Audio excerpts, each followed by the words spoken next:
আসসালামু আলাইকুম। আজকে কিছু গোবর সার, জাপানিজ ভাষা বলা হয় গিউফুন, নিয়ে আসলাম। 3 প্যাকেট দিতে হবে। তার সাথে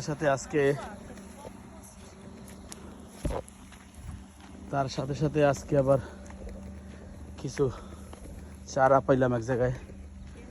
আপনার সবুজ বেগুনের প্লাস মরিচ গাছ তিনটে করে 6টা নিয়ে আসলাম। তারপর দাইশো থেকে নেট বাঁধার জন্য এটা নিয়ে আসলাম।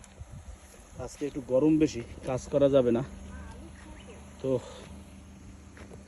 যেহেতু গরম বেশি করা যাবে না, রেডি করলাম। আল্লাহ যে বাসায় 2-1 দিনের ভিতরে করতে হবে ইনশাল্লাহ। বাকিটা এই অল্প অল্প করে আগাচ্ছে আমার শখের বাগানটা। প্লাস এটা ভালো লাগাও বলা যায়, ভালোবাসাও। যাই হোক, আগাচ্ছে আস্তে আস্তে করে, দেখা যাক কি হয়।